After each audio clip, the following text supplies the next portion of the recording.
Hey everyone, and welcome back to the Marketer of the Day podcast. We are here with Colin Gray. He is from The Podcast Host. He is from Elitu. He is the founder of a podcast maker app. He's a podcaster. He's an international speaker. He's a PhD. He is a doctor, the cool kind even. So Colin, glad to be talking to you. Hey, thanks for having me on, Robert. Nice to meet you. Nice to meet you. And so can you tell us about the podcast host, why it's so great, why it's so unique, and what has you passionate these days? Well, the podcast host was it was a site really I started about 11 years ago, and nowadays it really just exists to help anyone to start a great podcast. It's there to make the whole process around podcasting as easy as humanly possible, from launching that show to recording it to monetizing it to growing the audience. So that's what we're there for, and it's just over at thepodcasthost.com. Just blogs, podcasts, and videos, all there for anyone. Okay, so all this is free, but then how do you make money? What's your business model? What's your livelihood? Yeah, so I mean that grew up around like I said, that content, and really that's content marketing at the heart of it. We do really well on search, organic search, and initially we did a lot of affiliate marketing actually. So a lot of it was referrals for software and gear, but then later on we tried to branch out of that and went into software. So that was when we launched Alitu. Alitu is our software product that helps people to record, to edit, and to produce their podcast. It extends that mission, I suppose, where we teach people how to make a great podcast on the podcast host. And then we actually offer a tool that helps them do it in the easiest way possible with Alitu. So that's how that came about, really.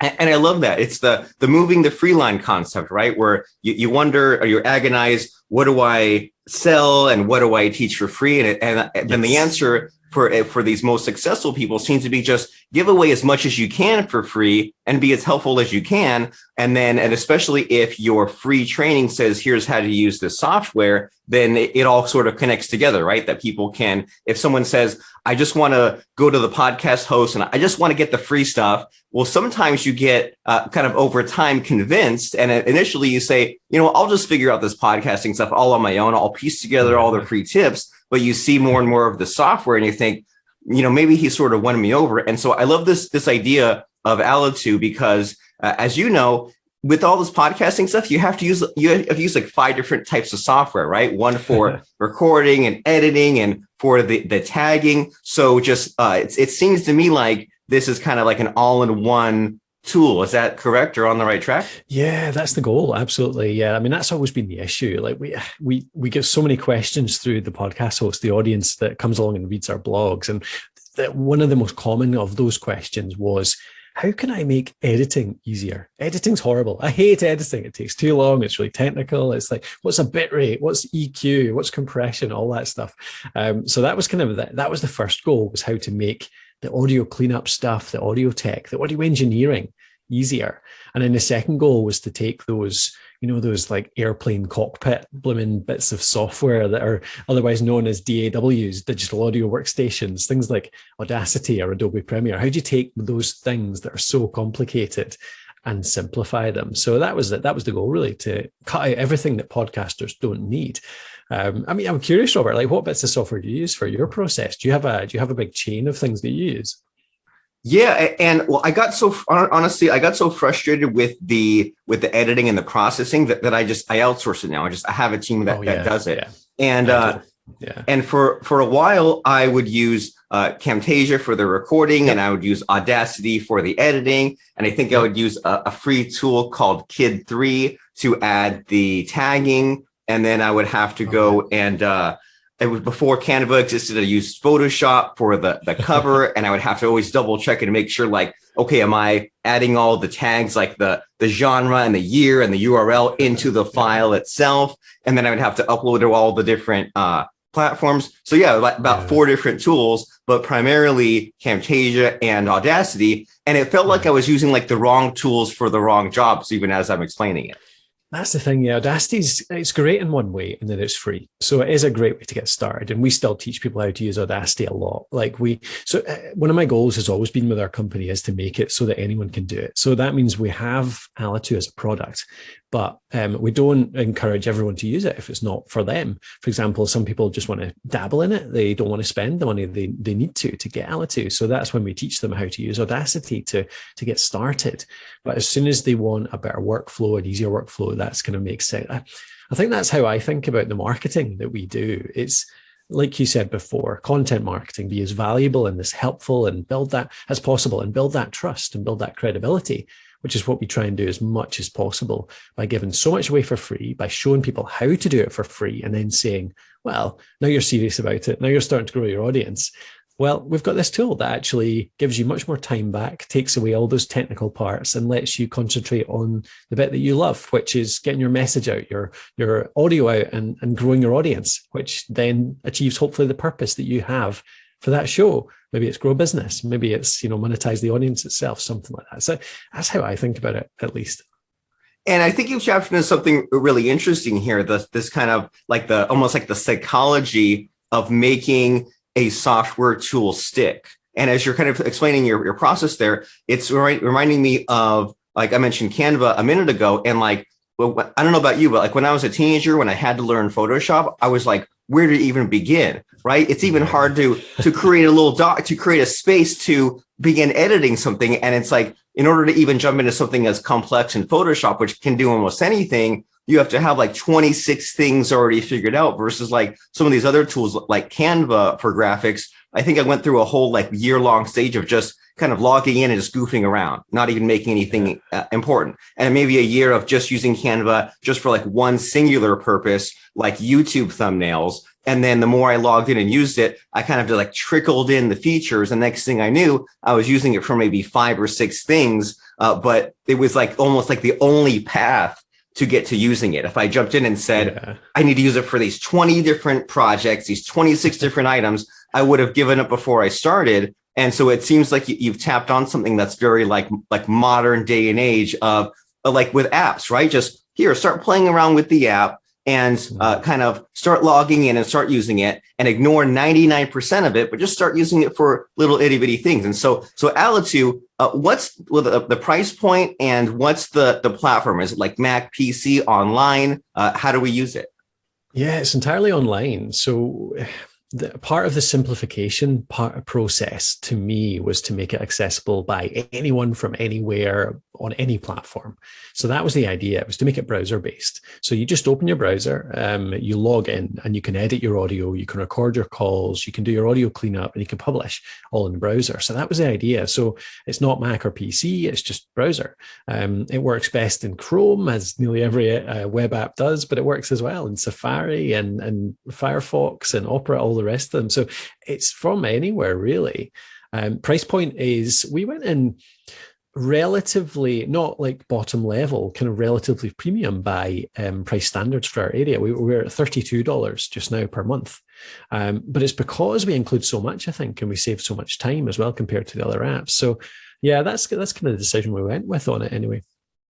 Well, cool. And so, yeah, we keep on coming across these different components that you've stumbled across, right? There's the moving the free line concept. There's the make it easy and fun concept. There's the make it accessible. So that way there's nothing to install. That way you can use it online. That way you can collaborate. And as far as getting this software dialed in and figured out, what sort of challenges have you been having? Because as you know, it's quick to like make a proof of concept, right? It's quick to make something that works, but then you come across the debugging, the user interface, so many people are saying, I want you to add this feature. So what sort of obstacles have you come across making this the best software tool ever? Yeah, well, there's been a lot. So, I mean, it's been out for 4 years now. And the first couple of years, I think we've been through a few phases. The first year or two was really just It was hacking it all together, and it was kind of held together by sticky tape and really just kind of try to iterate as fast as we could based on what people were telling us. So we'd get our customers in, and like, it was just me and Bran initially. Bran, one of our developers, he's now our head of engineering. Me and him just talking to customers every day, doing the support all together. Me kind of doing the growth stuff, him doing the engineering stuff, and really just try to figure out really what people want. Put out a feature quick, test it. It's really that prototyping sort of lean startup method. But it got to a stage where reliability was an issue, actually, because in the early days, the first couple of years, you could find like half an hour where nobody was using it. You could look at the analytics, you could see, right, there's nobody on the site, quick, do the deploy. And it would go down for 5 or 10 minutes. And that's okay in those early days. But it became a point where, and this was especially when we launched the call recording, I found that really tricky because suddenly there was basically people on 24/7 all the time, and they were in the middle of calls, just like we're doing just now, Robert. So you can't take it down at all, because if a call cuts off, you know what it's like. If you lose a call halfway through, you're interviewing somebody 20 minutes in and you lose that call, that's a big deal. That's a lot of wasted time. And they might quit and never return if that happens either. That's scary. Absolutely. Yeah. So it's terrifying. So suddenly there became a point where we changed from being able to be that kind of, the old Facebook move fast and break things mentality. We had to move away from that and go much towards, this needs to work. It needs to be robust. And that's the balance we're trying to hit these days. That's, answering the question you mentioned a second ago, like, how do we create a great app? It's somehow walking that line between being able to move fast enough to react to what customers want, knowing what to ask them and knowing how to respond to it, but equally building that into a process that still keeps the app working and still keeps the users happy, that actually are happy with what they've got. Like, the biggest surprises these days are when we know we've improved something, we've made something better, we release it and people go, what? I like the way you did it before. I don't like this change. And even though we know it's better objectively, people don't like change so much. You have to kind of talk them into it, and you have to give them time to change. So that's the tightrope we've been walking most recently, and it's a tricky one for sure. It is, and you're making me think of when Netflix or Hulu or Plex or some like streaming service changes their interface. I'm so mad for like 3 weeks. And it's so dumb because it's just they moved the green button over here and now it's a blue button. But for some reason, I'm so angry just because it changed. But on the other hand, like, we've all used some site like a Craigslist type of site or some old piece of software where it's like they haven't updated this in 10 years, and you just feel like, do they even care? Are they even still paying attention? And so it makes sense, that kind of fine line that you're walking of, like, you do want to improve things and you also don't want to throw out something that's working, but you can't just sit and stagnate. You can't be like an old amusement park where the roller coasters are about to fall apart. You need a fresh coat of paint. You need some new kind of marketing. And so it seems like all this requires some amount of like energy and like renewing, refreshing, right? With these, you're saying there's these discussions you've been having with customers and with Brandon, and it's really tempting and it's really easy to take a vacation for 3 weeks, or to, let me lay down and rest for 4 days. So how do you find the focus, the excitement, the energy to keep on attacking these daily problems? Yeah, it's a good question. Actually, I've managed to do a lot better on that in the last 3, maybe even 6 months, in that I've started taking a day or at least half a day off every couple of weeks during the week. So the weekends I really enjoy. Like, I managed to keep the weekends just for family time. But I don't know, are you a father yourself, Robert? Yeah, I have a 2-year-old baby boy. Yeah. So that weekends are no longer the relaxing, completely, self-directed time that you used to have back before children. There's fun times for sure, but they can be hard work too. So the way I enjoy that, and I keep that time for family time, but I do take like half a day or even a day sometimes every fortnight to go for a cycle or go for a paddleboard or I really enjoy the outdoors and getting out, doing a bit of exercise, but seeing some nice stuff at the same time, seeing the hills around where I live. So that's what I I do. I've managed to sort of protect that time and book it ahead of time. And I find that makes so much of a difference when it's just solo time, just for me, where I can get out there and think. And funnily enough, I think it actually helps work so much in that often I come up with the ideas out there. That's when, you're away from the grind, you're away from the email, you're away from the Slack messages, you start thinking about the bigger picture, and there's solutions pop up and ideas pop up. And I always take a notepad with me on my cycle rides, which is a bit sad really, but it works. There's always things to note down. And you don't want to lose that idea. Like if you have a really good one, you're just like, oh no, I need to keep it in mind and remember, and then you can't enjoy your cycling. And I think this is a really good lesson that you tapped into here. And it's so easy to forget, because you're making me think that even like a week ago, I was going out for a walk, but I was pushing the baby with me, and I was like, I'm doing the important stuff. Or I went for a walk once and I said, well, I'm taking my phone with me so that way I can get a lot of writing done. And my wife said, well, why don't you just take a walk and leave the phone at home, or just, have half an hour or an hour of just nothing, and then let the ideas come to you, or just kind of let go and relax. And it doesn't always have to be writing out all these sentences or putting out the fires. If an idea comes to you, great, but just leave that kind of open white space for to let in the good stuff. It's an important lesson, easy to forget. It's really interesting, isn't it, that especially as podcasters, I find myself falling into the trap that anytime I'm doing anything that's kind of a rote task, like you say, pushing the pram or walking the dog or washing the dishes or ironing the clothes, you've always got your headphones in, don't you?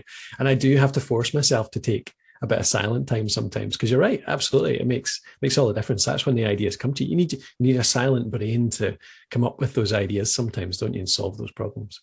Yeah, and be conscious of, are you always filling the space, or can you not even do the dishes without the music on? And maybe that's something to examine, to kind of reclaim the quietness, the stillness. And then, that way, then you're rested, then you can jump in and do what's important. And speaking of that, you and I spoke for like a couple of minutes right before this call about showing up to appointments, right? And when you have a podcast interview to go to, you shut everything down, you jump on, you make it there. And I think you mentioned something along the lines of like, you're really good these days of like showing up to everything that's on the schedule. So do you have any advice for us there about, it sucks to have an empty calendar, and it's awesome to have a really full calendar. But then when the calendar is full, you think, now I have to actually show up to all these things I planned. So have you had difficulties, or do you have advice about, podcasters or business owners in general? We have all these things on the calendar. How the heck do we stick to it without getting overwhelmed, but with also doing the work that's needed to be done?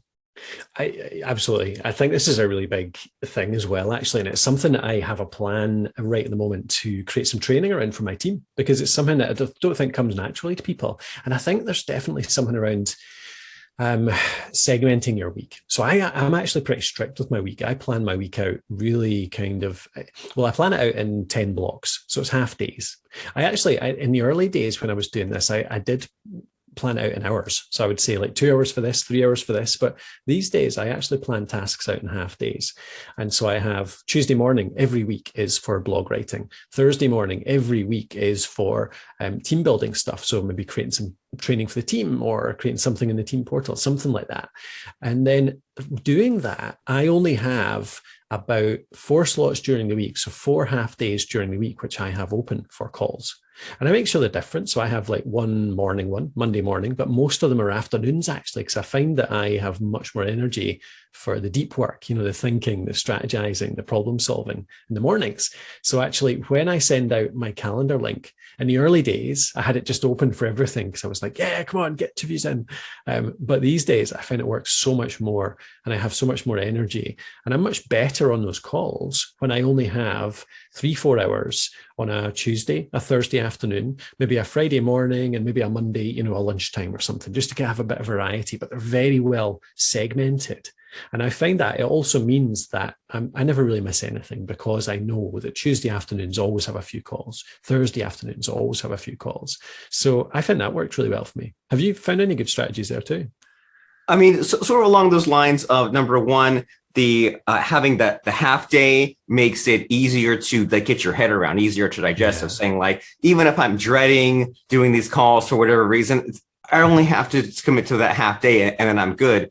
And Yes. and you're reminding me that when I was kind of maybe in the more like mid 20s before the family, when I had more control over my time, I used to have like Monday was kind of the meeting and the customer service and the kind of the planning the launch for the weekday. Tuesday was kind of like the coaching call morning, and then like monthly monthly paying clients, and then Wednesday would usually be kind of like a webinar or something. And it's a lot of that's gone out the window. But since you're asking me, like that was the easiest way to get my head wrapped around something, because I could look at the schedule and see what individual tasks or appointments there were. But even without looking, I would kind of have in my head like, okay, Tuesday is this, Wednesday is this. And you're reminding me that maybe I need to get back to that, of having just like these specific days. And then, but what I have stuck with is your 4-day thing. And what I do is sometimes I'll write on a piece of paper like mini Sunday or like mini Tuesday. And I'll be like, okay, this is like a mini day, right? This morning, it's not going to take up the whole day, because if I let it will take like all the tasks I have will take 8 hours. Whatever I say, it's just for this morning, then I kind of hustle and get it done. And then it's not a huge commitment, and I don't talk myself out of doing it before it even starts. I love that. Yeah. There's so much benefit to constraints, isn't there? Like we all moan about constraints. We all moan about whether there's restrictions on something you do, but we all know as well that if you give a task 8 hours, it'll take up 8 hours. But if you say, I'm going to do this in 2, you'll do a pretty good version of it in 2 hours. Like you just won't mess around quite as much. This procrastination kind of has to go out the window. So I do love that. Yeah. Constraints, they force you to solve a problem in creative ways and generally come up with great results because of that. Yeah. And I mean, it's like when you were a kid and you were in school, you somehow found the time to go to 6 different classes, right? And you had time for homework and like a break and lunch and all these other things, because the time it wasn't overwhelming. It wasn't overly restricting, but it was just cut up so that it's like, okay, I'm going to the gym class now. I'm going to take the history test now. And somehow we made it all work. And imagine if you went to school and they said, okay, today's Tuesday, we're just going to do just history class today. And it'll take all day, and maybe we'll get to an exam later on. It's like, no, when the day is cut up like that, there's time for everything. Yeah, for sure. And there's something really reassuring about that as well. Like it's like I did a talk a few years back actually about creating your own boss. You know, we all kind of aspire to be our own bosses. Like that's meant to be the dream thing, like to be your own boss. But as soon as you're your own boss, you don't have a boss to tell you what to do. And that's when all the stress and the anxiety comes in, because you're like, what do I do next? What's the best thing to do? What's my job? But I find I can kind of split myself into 2 parts. So I can do a planning day. I do this, I actually still stick to it just now. So I do a planning day at the start of every month and plan out what my kind of higher level goals are for that month. And then on every Monday morning, I look back at that high level boss plan, and my kind of mid-manager boss then makes a plan for the week. And that's what that structure is that I was talking about before, like half day for calls, half day for blogging, blah, blah, blah. And then once I get into the menial worker mindset, that's the day to day, I look at the plan that my mid-manager boss made on Monday and I just stick to it. And it takes away so much of the stresses, because you're not turning up every morning and making a decision on what's the best thing to do. You've already decided that when you were kind of in that mindset, and you just have to stick to it. I love that that concept of having a boss that guides you and gives you that kind of that motivation, and knowing that you're doing the right thing because you thought about it and you planned out properly. It's the E-myth, right? Where there's the boss, and then there's the worker, and then in between there's the manager to kind of figure out the finer details, to go and measure and check and see if the work was done or if it was done correctly. And yeah, it's as soon as I came across this concept as well, a lot more made sense. And it's like I finally got my head around this paradoxical thing we keep talking about of, well, you think that freedom means having no plan, but that just means a bunch of anxiety. Freedom is really planning out your future, knowing that you can change the plan, you can adjust the plan. It might not go according to plan. But then you kind of do your best. And then in the coming weeks and months, when you're going to create new plans, you can kind of know yourself slightly better and say, well, did I stick to this plan or didn't I? And why was that? And it wasn't that having a plan is bad. It's maybe I overcommitted or made it too complicated, or I didn't fill in enough of the details, or didn't have the help that I needed. And it kind of seems like just these three people are always at war in a way, or like telling each other what to do. But I don't know of any better way of doing it than what you described, of saying there's the worker, there's the manager, there's the boss. Yeah, and you only learn to do that well by doing it. Like, that's something that doesn't come naturally to anyone. And the only way that I've managed to start making good plans now is because I started making terrible plans 3 years ago. And every year they've got a little bit better. And now I'm actually much better at estimating how much I can do in a week, how much I can do in a month, how much I can do in a year, and planning good goals. You know, the whole, like, there's tons of structures for this, like SMART goals and all that kind of stuff, like how you create goals and how you create tasks. Just even figuring out how that works for me too, because there's loads of them didn't work for me. So yeah, it's learned. It's a learned skill. It needs practice. Yeah, you may have to make the mistakes in the same way that you always think you'll know how a certain conversation will go ahead of time, but then it never is the way you imagine, never even close. Yeah. In the same way with taking these actions, setting your goals, you have to make the mistakes. That way, you know what reality is, not just what your imagination is like, or what the way that you wish that it would go. And there's like a million strategies, a million concepts on this kind of thing. And it's because no one is exactly alike, and everyone's unique. And you have to just like kind of see what's out there and try to apply what you can, because it's like there's like the story of like there's like the elephant, right? And there's like 6 different people that are touching different parts of the elephant. One person's touching the side, one person's touching the horn, one person's touching the tail, and it's different for everybody. And it's like, when you try to make a one size fits all, it just becomes like such a complicated, confusing mess. You have to just pick up some of these principles, try it yourself, and see what works for you. And see what works. And you as a person will grow. Your life situation will change. Your age will change. Your time commitments. So even that is not set in stone. And as you and I both know, once the family concept starts, then it can change month to month, week to week, right? Yeah. And so it's always just a matter of like doing your best and hanging on tight and kind of, it seems like there's a lot of self-awareness in what you're talking about here, and having like these planning days and looking back at and what worked. And so just kind of always kind of iterating and trying to make it fit, knowing that it's changing so much. Yeah, I think part of it is realizing that actually it's not even so much that, like, everyone is different. Everyone does have different ways of working, but equally you yourself have many different ways of working inside you as well. Like I have times when I can sit and spend 2 or 3 hours just planning out and thinking strategy and thinking really high level and thinking problem solving and solutions and problems and all that kind of stuff. And that's great fun. But then there's another time I just love actually just getting some of this stuff done, just actually achieving things and ticking stuff off, which is quite different. And then you've got the meetings and the relationship stuff and the people stuff. And there's all these different things that we do. And I think we can be good at all of them. And but the switch, I think it's Cal Newport talks about this, isn't it? That kind of task switching issue, whereby if you're switching from one type of task to another type of task, it does take your mind a little while to flip and change mindset and change into that other kind. So I think that's why I enjoy that kind of segregating it so much. Like saying every Monday morning, I have 3 hours where what I'm doing is strategy, what I'm doing is planning. I don't do anything else. And maybe splitting it that way, I think that helps me certainly. But I don't know, would that work for yourself?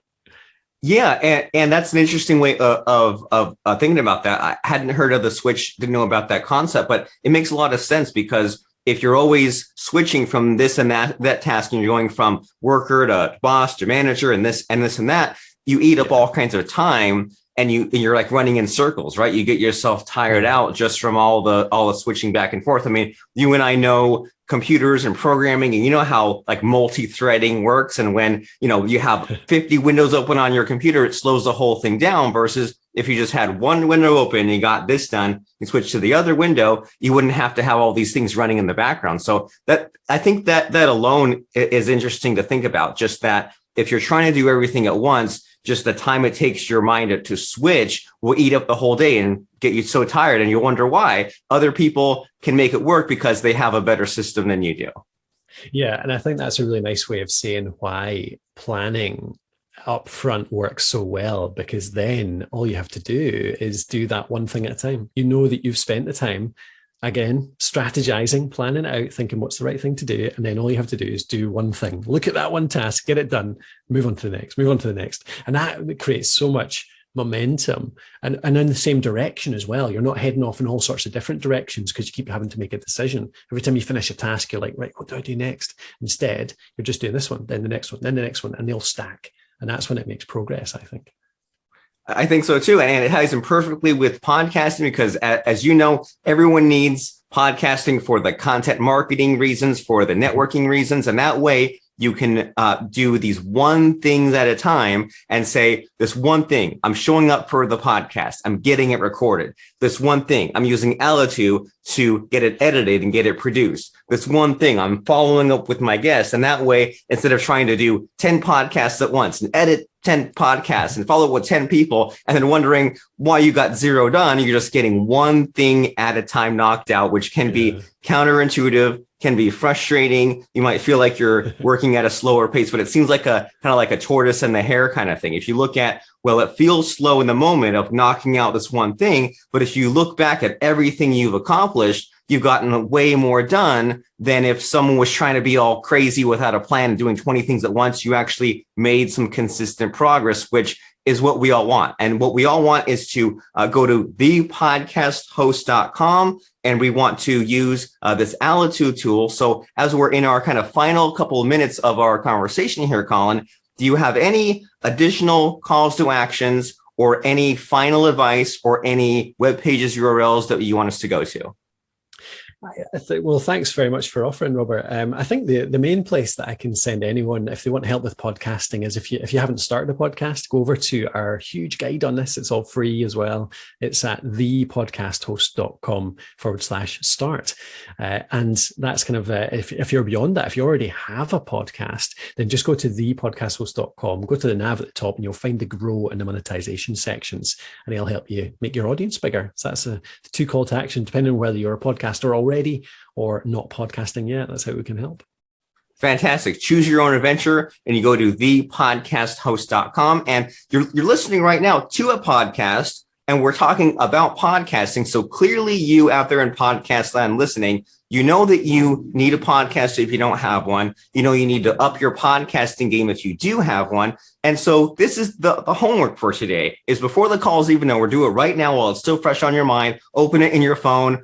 Don't just say, I'll go to it later. Go there right now. Go to thepodcasthost.com and maybe treat it as like goofing around, right? And reading what kind of blog posts there are and seeing what kind of content there is. And then if it makes sense for you to dip your toe in the water and use Alitu, so that way you don't have to piece together these 4 tools or read even more articles on how to figure out EQ and noise reduction and all that. Just make it easy on yourself. Make it simple. Go to thepodcasthost.com and check out Alitu. And on the podcast host, as Colin said, you can find out all about monetizing your podcast and all the crazy fun possibilities that you can accomplish. I mean, if you're stuck in your own head, if you're speaking to the same people, if you're reading the same Facebook feed day in and day out, you're going to be thinking the same thoughts, you're going to be getting the same results. Well, it's time for a change now, right? It's time to get some new information, to get some new results. And the place for that new information is thepodcasthost.com. And we will see you there. And thank you, Colin, for showing up and blowing our minds and getting me all re-excited about